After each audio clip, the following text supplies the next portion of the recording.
教幼兒詠春咧，最細都要3歲啦，3歲到6歲咧，我哋稱之為一個幼兒嘅咁。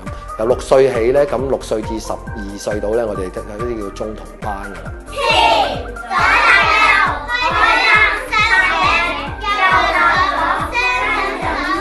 咁我哋咧就會同一啲幼兒園去合辦，咁由佢哋去收生咁樣啦。咁確保第一樣嘢就話細路仔喺一個安全嘅環境裏邊咧學習。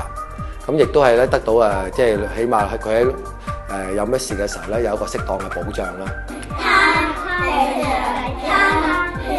由3歲到6歲咧，其實咧一個咁細嘅小朋友咧，我哋要 set up 一套咧好特別嘅方法去教佢嘅，就同其他6歲以上嗰啲咧正式教佢玩功夫咧係唔同嘅要求嚟㗎啦。咁嗱，如果3歲佢嚟得到，你又要令到佢注意到佢學緊啲乜嘢，又要佢聽話，又要唔驚，又要能夠參加到，其實咧我哋咧又要佢玩得開心。出拳，哇，哇，出嚟，哇，中翻你。其實我當每個細路仔咧，好似自己個仔咁樣去睇先。第二樣嘢咧就話呢班小朋友，我點樣可以令到佢能夠集中個精神去學習呢個詠春拳咧？詠春正腳。第一點，我要將所有嘅拳要俾個名佢，因為以前我哋學詠春師傅教我哋咧就一啲名都冇嘅，咁但係咧我要作咗好多名，將佢歸納咗出嚟統一化，佢全部都係咁樣教。打中呢度有分，知唔知？好，開始。不如我，擋住，不如我。頂住。咁而咧就一個獎賞。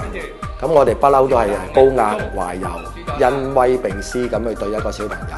咁我哋咧就話佢做得好咧，我哋咧會買啲朱古力啊、買啲糖啊，次唔同咁樣。當佢做得好好嘅時候咧，我哋就會獎勵俾佢。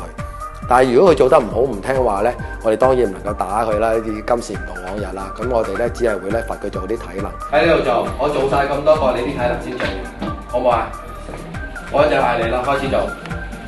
係啦，開始喺度。快啲！而家細路仔咧，往往都係一啲咧就話過度活躍啊，或者個專注力唔夠啊，一係就自閉啊，特別多呢啲情況出現嘅。所以喺我哋度嘅班學習嘅細路仔咧，其實好多家長咧係會同我哋溝通嘅，因為家長會話俾我聽，喂，我小朋友會有咁嘅情況，你要留意。我哋聽到之後咧就會記住呢個小朋友點樣特別對待佢。